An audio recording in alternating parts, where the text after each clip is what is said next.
Just a forewarning, most of the information on my computer and in the Meraki dashboard on my computer are going to be blurred because it's an enterprise environment and there's confidential information. But I'll kind of walk you through what I'm doing here. I'm adding license keys to the organization so that I can utilize the switches I'm about to add. You need a license for each switch, and if you don't have one, the switch won't work. It'll just be a dead switch. After you do that, you have to add the switches to the organization to utilize the license key. So you have to enter the serial number for each switch, as you can see I'm doing here, and then claim the switches in order to use them.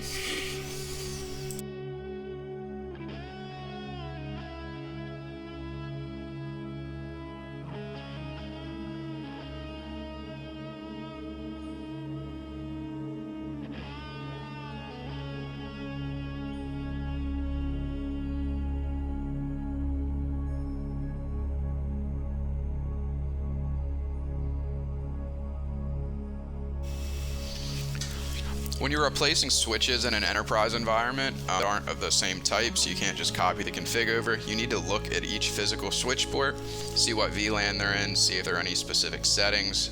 And in this case, there was actually a port channel from the Catalyst 3850 layer 3 switch to the 2960 stack.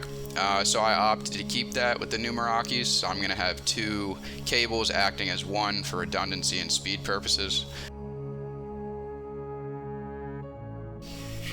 Okay, in this part of the video, I'm simply checking the stack. I'm verifying that switch 1 is actually the top switch, switch 2 is the middle switch, because a lot of the times it's out of order, and that kind of messes you up when you're moving cables over to the new switches. You might put them in the wrong VLAN. So that's what I'm doing here.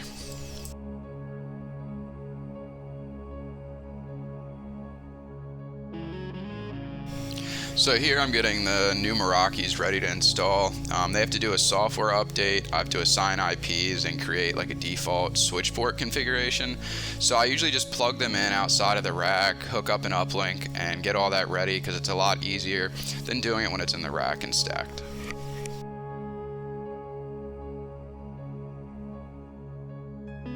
The next step is to unplug the patch cables and remove the switches from the rack. I've done this a lot. I've probably unplugged thousands and thousands of patch cables. Sometimes they're easy, sometimes they're hard. You have to use a screwdriver to pull them out because they've been in there for 15 years, but for the most part, it's fine. Sometimes you have to label the cables to know which VLAN they're in, but in this case, the orange ones are trunk ports and the purple ones are cameras. So it's pretty self-explanatory and I didn't need to do any specific labeling.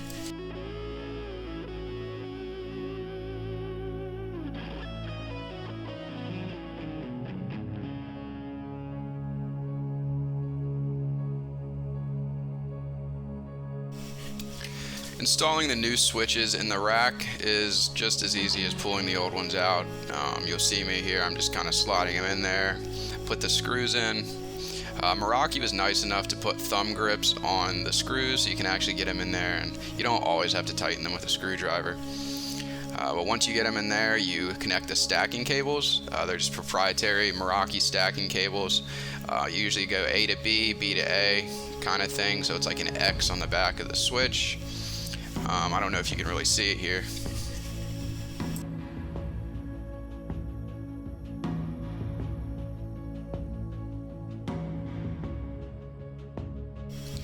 At this point, you're nearing the end of the install. All you gotta do is plug in the patch cables and hook up the uplink to the switches.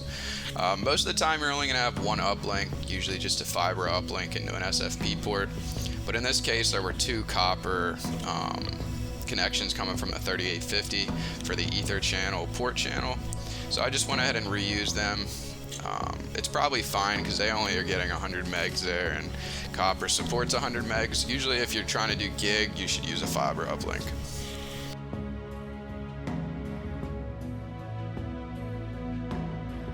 Right here I'm in the Meraki dashboard for the two new switches I added.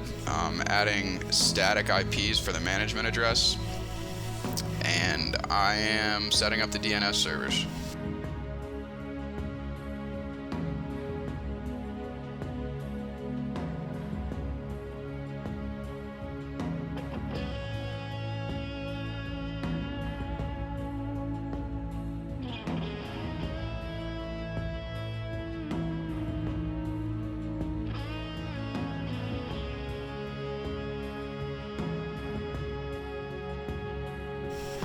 This is the last step to replacing these switches. You just got to make your switch port changes, so put the correct ports in the correct VLAN. For example, I'm going to do some security ports, some trunk ports for wireless access points, and once I make those changes, you'll just make sure that everybody can access the cameras, everybody can access the Wi-Fi, and then after that, your job is complete.